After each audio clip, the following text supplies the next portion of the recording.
Hello student, स्वागत है आपका आपके अपने यूट्यूब चैनल और हम स्मार्ट क्लासेस में।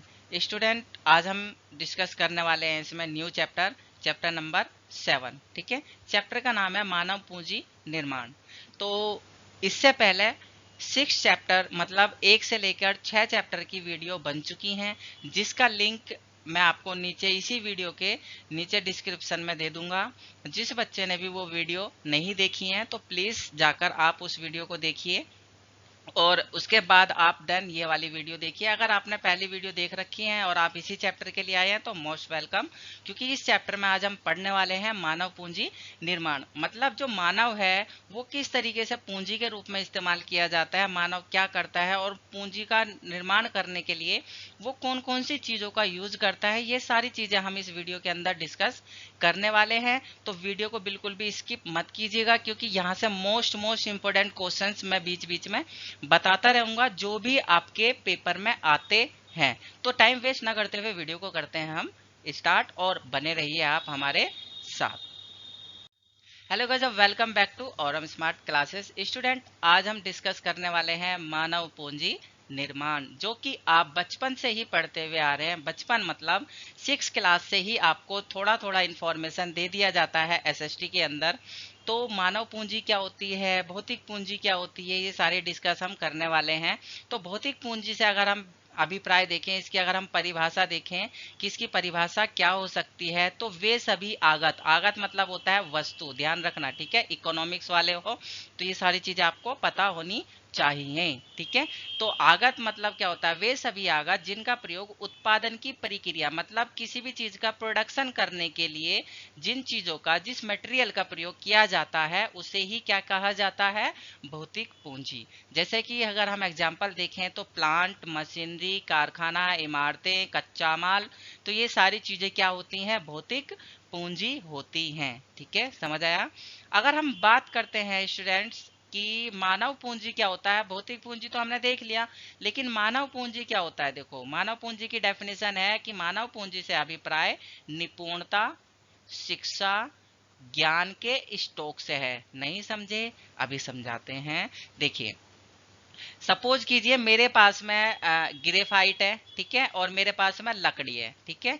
मेरे पास में लकड़ी है और मेरे पास में इन सब बनाने के लिए एक मशीन है, ठीक है। इससे मैं क्या करना चाहता हूँ, पेंसिल बनाना चाहता हूँ, ठीक। देखिए, ये जो है ये भौतिक पूंजी है ना।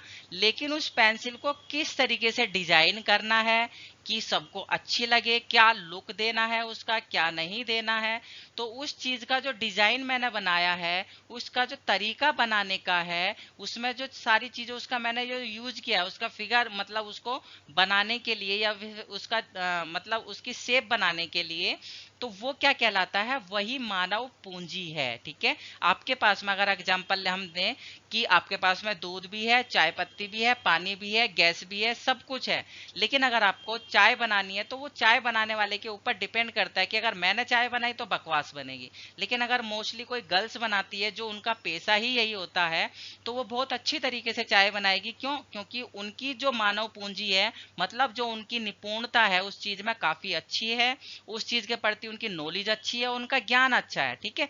तो ये सारी चीजें क्या होती है, मतलब अगर हम ज्ञान का मतलब देखो, मानव पूंजी का डायरेक्टली यहाँ पर मतलब ये होता है कि किसी भी चीज को किस तरीके से आगे प्रूफ करना है या बनाना है, तो उसे ही बोला जाता है मानव पूंजी, ठीक है। मानव पूंजी निर्माण या मानव पूंजी, समझ में आया इन दोनों की डेफिनेशन? ओके, नेक्स्ट चलते हैं आगे।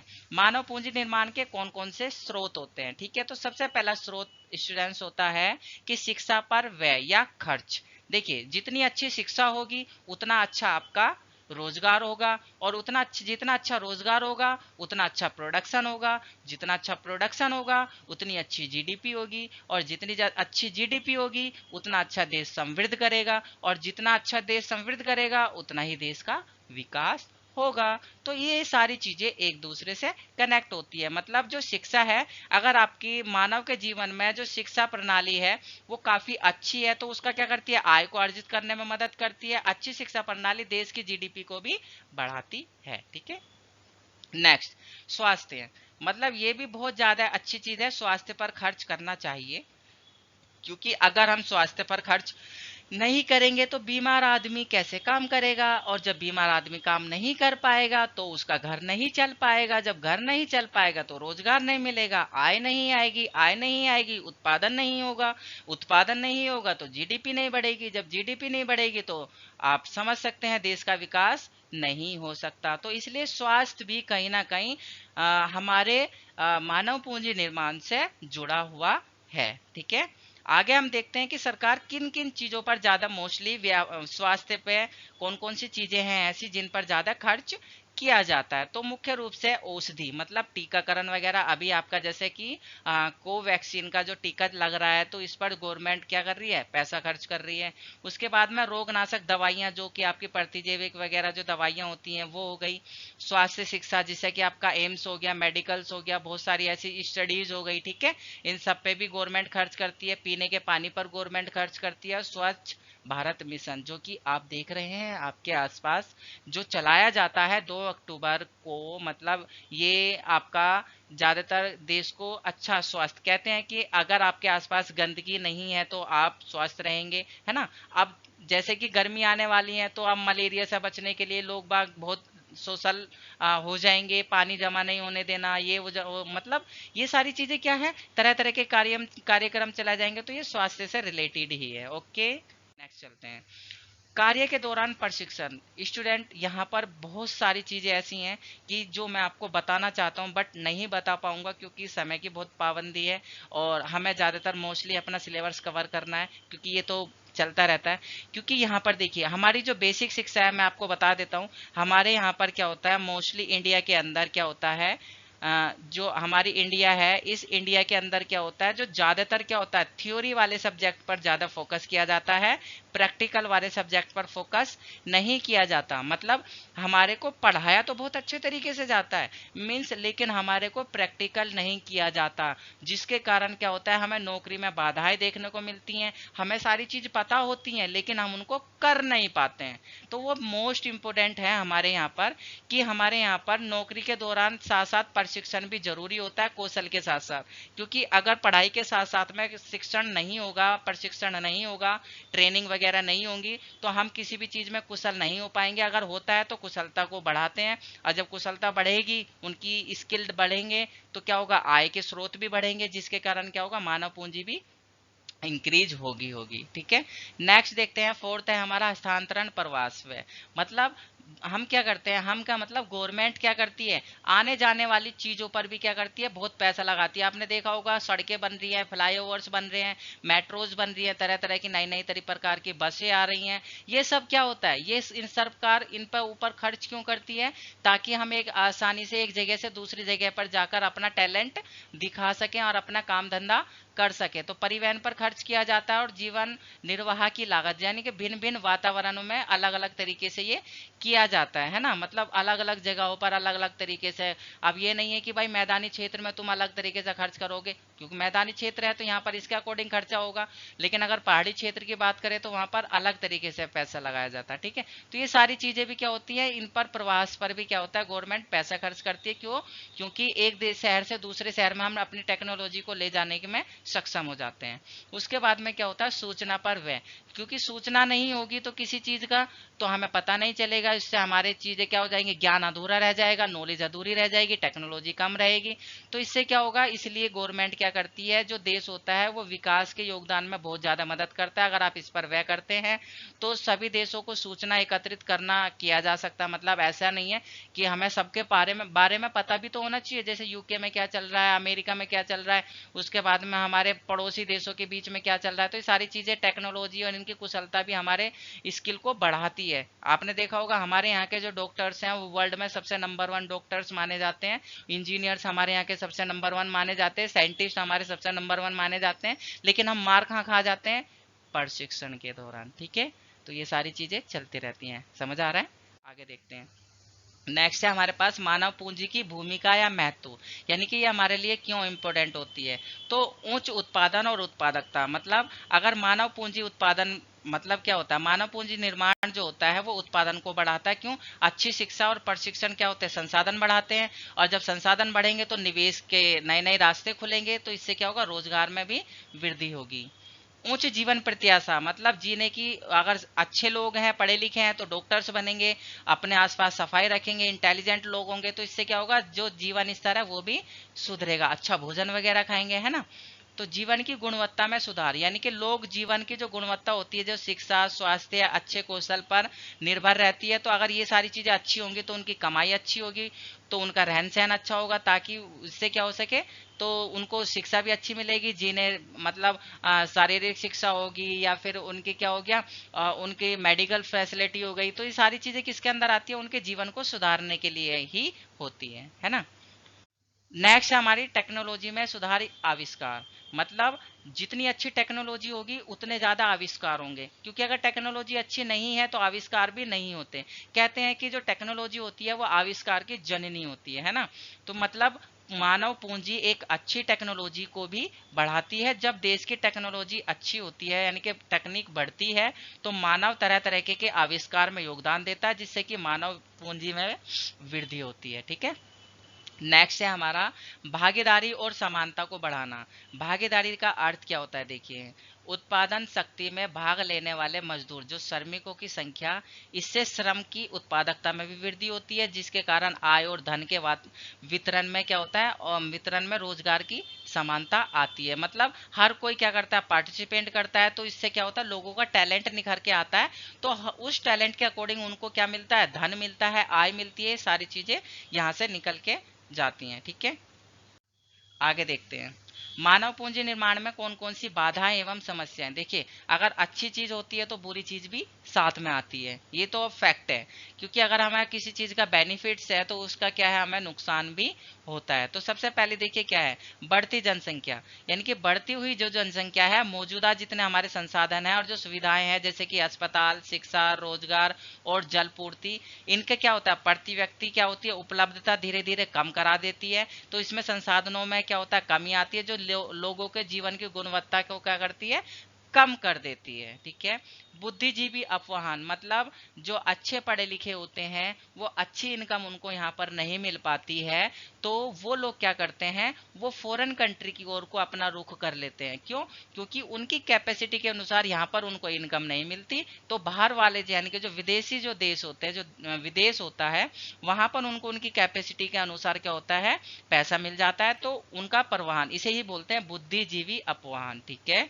उसके बाद में अपर्याप्त संसाधन, यानी कि मानव पूंजी निर्माण के लिए जो आवश्यक संसाधनों में कमी के कारण क्या होता है, मानव पूंजी निर्माण में बाधा आती है, सीमित संसाधन होने के कारण। यह आप 11th क्लास में बहुत अच्छी तरीके से पढ़ के आए हैं कि सीमित संसाधन क्या है ना। उसके बाद में गंभीर अकुशलताएं, मतलब लोग क्या है, यानी कि जो समाज है उसके जो संसाधनों का प्रयोग बहुत कम कर रहा है, मतलब पूर्ण रूप से पूरी तरीके से उनका यूटिलाइज नहीं कर रहा है, जिसके कारण कुशल व्यक्तियों का या तो उपयोग नहीं हो पा रहा है या फिर कम उपयोग हो रहा है, जिससे क्या होता है, खराब शिक्षा, खराब स्वास्थ्य, खराब सुविधाएं होती हैं, जिससे मानव पूंजी क्या होती है, में बाधा आ जाती है, वो सही से डेवलप नहीं हो पाती। उसके बाद में सीमित शिक्षा प्रणाली, मतलब हमारी जो शिक्षा प्रणाली है, मतलब जो भारत की शिक्षा प्रणाली को छोड़कर, ध्यान रखना, सभी शिक्षा प्रणाली समय समय पर बदल दी गई हैं, लेकिन भारत की वही शिक्षा प्रणाली है मैकाले के शासनकाल की, है ना। मैकाले की शिक्षा पढ़ो, मतलब मैकाले ने हमें है ना मानसिक रूप से हमें ना गुलाम बना दिया है। वो यही चाहते थे कि हम गुलाम बन के रहें और गुलाम हमारी पीढ़ी दर पीढ़ी गुलामी को पढ़े। अरे यार, हमें 70 साल हो गए, 70-72 साल हो गए देश को आजाद हुए, तो हमें बता दिया गया 1947 में हम आजाद हो गए, तो बार बार क्यों पढ़ाया जा रहा है। तो मतलब उस शिक्षा को चेंज ही नहीं कर रहे हैं, मतलब बाबा आदम के जमाने की चीजें हम लोग आज पढ़ते हुए आ रहे हैं, तो ये कहाँ हमारी शिक्षा में, कहाँ हमारे रोजगार में काम आ रही है भाई। हमें टेक्निकल चीजें सिखाई जाए जो डेली वेज में यूज होती हैं, जो हमारे रोजगार में वृद्धि कर सकें, ऐसी चीजों को हमें सिखाना चाहिए। मतलब मैं काले की शिक्षा में कोई चेंज नहीं है, वही हमारे बाप ने पढ़ा, वही हमारे दादा ने पढ़ा, वही हम लोग पढ़ रहे हैं और वही हमारे आने वाली जनरेशन पढ़ेगी, मतलब कुछ चेंज नहीं है। लोग अगर बदलना भी चाहते हैं तो लोग पीछे पड़ जाते हैं, मतलब बदलाव नाम की कोई चीज ही नहीं है। तो इसीलिए क्या है, जो शिक्षा है हमारी वो काफी बेहद बेकार, यानी कि जिसे बोल सकते हैं हमारी टॉप 100 में भी एजुकेशन नहीं आती है अगर देखा जाए तो। तो वो तो अलग बात है, ठीक है। भावुक मत होना, है ना। वो कभी कभी हो जाता है, देखो आप बहुत सारी चीजें सामना करना पड़ता है तो भावुक हो ही जाते हैं। तो सीमित शिक्षा प्रणाली आपको पता ही चल गया होगा, जिससे हमें सीमित ज्ञान मिलता है। मतलब बाबर कौन था, अकबर कौन था, ये कौन था, वो कौन था, अब भाई आया होगा ना, उसका अलग चीज है। ये कहाँ हमारे डेली वेज में कौन सा हमारा क्या है, कहाँ यूज हो रहा है हमारे लिए कि बाबर आया था, उसने उसकी लड़ाई करी। भाई लड़ाई करना सिखाते रहो, है ना। रोजगार मत दो, मतलब रोजगार के प्रति मत सिखाओ, कोई टेक्निकल मत बनाओ हमें, है ना। मतलब हमें ना अपने जीवन में लड़ना मरना सिखा दो। उसने उसको मारा था, उसने इसका मारा था, उसका शासन करा था। अरे यार हद है। गवर्नमेंट प्लीज, अगर कोई इसको कोई अच्छा सा आदमी सुन रहा है तो प्लीज इस चीज को सोचो यार, है ना। उसके बाद में क्या है, कमजोर जो विज्ञान है, मतलब हमारा जो टेक्नोलॉजी है जो वो क्या है, कम है। उसका बजट भी हम लोगों का टेक्नोलॉजी का कम है। तो जिसके कारण क्या होता है, जैसे नासा है, नासा का बजट अच्छा होता है, सारी चीजें अच्छी होती हैं, तो नासा बहुत सारी चीजें आविष्कार करता है। लेकिन हमारी जो है इसरो, उसमें क्या है, बहुत कम बजट मिलता है। कोई गवर्नमेंट आती है तो देख लेती है, नहीं तो कोई दिक्कत नहीं है। जैसे कि मोदी जी बहुत ज्यादा फोकस करते हैं इसरो की तरफ, है ना। उनका टेक्नोलॉजी में यानी कि अनुसंधान में, इन सब में ज्यादा इंटरेस्ट है, तो वो थोड़ा बहुत उसको आप देख रहे हैं। वरना वो कहाँ पड़ी है, कैसे पड़ी है, तो कुछ भी, मतलब हद हो गई है। मतलब विज्ञान क्षेत्र भी हमारा बर्बाद कर दिया है। ये सारी चीजें मतलब हमारे यहाँ पे ये सब समस्याएं हैं मानव पूंजी निर्माण की। उसके बाद नेक्स्ट करते हैं शिक्षा मानव पूंजी का एक भाग। देखते हैं क्या है। यानी कि शिक्षा मानव के विकास का एक महत्वपूर्ण हिस्सा है, जिसके कारण वह अपने कौशल और ज्ञान में क्या करता है, विकास लाता है। यह जो ज्ञान है वो स्कूल, विद्यालय, संस्थान जैसे, मतलब ऐसी बहुत सारी चीजों में क्या करता है, वो अपना संपन्न हो जाता है। भारत में लगभग साक्षरता दर 74.5 है, और वही विकसित देशों में जो दर है वो 90 से 95% होती है। यानी कि यहाँ से सिर्फ अगर हमारा देखा जाए तो एक केरल, ठीक है, एक केरल राज्य भारत का ऐसा है जो यहाँ तक पहुंचा है। वरना हम लोग सब बकवास है, यहाँ पे कहाँ तक हम पहुंचे ही नहीं है। वैसे आपके सिलेबस से 2021 का जो सिलेबस था उसके अकॉर्डिंग से ये वाला जो था पार्ट ये हटा दिया गया है, ठीक है। अब बात करते हैं शिक्षा के उद्देश्य क्या है। शिक्षा का जो उद्देश्य है, शिक्षा ही मानव को क्या करता है, एक जिम्मेदार नागरिक बनाती है। विज्ञान और प्रतियोगी क्षेत्र में विकास लेकर आती है। प्राकृतिक एवं मानव संसाधनों में मदद करती है। मानव के दिमाग का विकास करती है। देश का आर्थिक विकास करती है। मानव पूंजी निर्माण में मदद करती है। तो बहुत सारे हैं, आप लोग भी जानते होंगे, तो आप लोग भी यहाँ पर अपनी मर्जी से ऐड कर सकते हैं, ठीक है। देखते हैं भारत में शिक्षा प्रणाली, ये पॉइंट आपका हटा दिया गया है लेकिन मैं आपको फिर भी पढ़ाता हूँ, ठीक है। प्राथमिक शिक्षा की अगर हम बात करी जाए भारत में, तो इस श्रेणी में एक से लेकर 8वीं तक, 6 वर्ष से 14 वर्ष तक के बच्चे जो जिनकी एज है वो शामिल किए जाते हैं। प्राथमिक व माध्यमिक शिक्षाओं के स्कूलों की संख्या में बहुत ज़्यादा वृद्धि हुई है, हमने देखा है। लगभग 97% बच्चे आज प्राथमिक शिक्षा में पढ़ते हैं।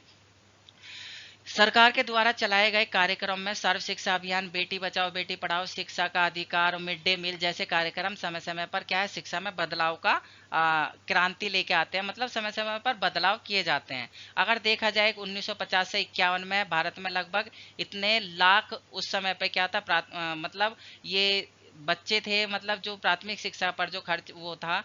और 2015 में इतने हमारा लाख क्या था, उस पर खर्च किया गया था प्राथमिक शिक्षा के प्रति। माध्यमिक और उच्च शिक्षा देख लेते हैं। इस श्रेणी में 9वीं से 12वीं तक के बच्चे आते हैं। इसकी जिनकी जो मुख्य एज होती है वो 14 वर्ष से 19 वर्ष तक के बच्चों की लास्ट होती है, ठीक है। माध्यमिक शिक्षा और उच्च माध्यमिक स्कूलों की जो संख्या में वृद्धि हुई है, जैसे कि अगर हम देखें तो जब हम आजाद हुए तो उसमें 74,000 थी, लेकिन अगर आप देखा जाए 11-12 में 332,000 भारत के स्कूलों की संख्या यहाँ पर इतनी हो चुकी है। विद्यार्थियों की संख्या देखा जाए तो उस समय पे 15 लाख थी, लेकिन आज के डेट में 482 लाख हो चुकी है, मतलब 11-12 के डाटा के अनुसार। उसके बाद में क्या है, उच्च शिक्षा क्या है। स्वतंत्रता के पश्चात भारत में जो था उच्च शिक्षा का विकास बहुत तेजी से हुआ, मतलब शिक्षा का विकास हुआ है, लेकिन जितना हम चाहते हैं उतना नहीं हो पाया है। तो भारत में सभी विश्वविद्यालयों का जो मार्गदर्शन करता है वो यूनिवर्सिटी ग्रांट कमीशन, यानी कि यूजीसी, इसको हिंदी में बोलते हैं विश्वविद्यालय अनुदान आयोग, ठीक है। भारत में लगभग अगर देखा जाए तो 900 से 905 विश्वविद्यालय हैं, जिसमें से 39,050 क्या है कॉलेज हैं भारत के अंदर, जो हमारा जो लास्ट डाटा था, मतलब 2011 से लेकर और 2019 तक का, ठीक है, ये डाटा है, इतने स्कूलों की संख्या है। लेकिन ये शायद अब 2020 में 35 हो गया है, यानी कि 935 कॉलेजों की उनकी संख्या यूनिवर्सिटियों की हो चुकी है, ठीक है। तो आई होप कि ये वीडियो आपको बहुत अच्छे से समझ में आई होगी। आपने गरीबी को दूर करने के लिए सारी चीज़ें समझ ली होंगी और भारत की छोटी मोटी बेसिक शिक्षा के बारे में आपने जान लिया होगा। तो हम आपको नेक्स्ट चैप्टर में नेक्स्ट वीडियो के साथ मिलेंगे। और जो भी हमारी इस वीडियो को देख रहा है, न्यू स्टूडेंट जो है, वो प्लीज़ हमारे चैनल को सब्सक्राइब कर दे। और वीडियो को please student, I request you कि आप वीडियो को बहुत ज़्यादा शेयर कीजिए, क्यों, जिससे कि क्या हो सके, बच्चों को बोर्ड के एग्जाम में ज़्यादा परेशानी देखने के लिए ना मिले। तो हम मिलते हैं आपको नेक्स्ट वीडियो में और नेक्स्ट चैप्टर के साथ। तो तब तक के लिए जय हिंद, जय भारत।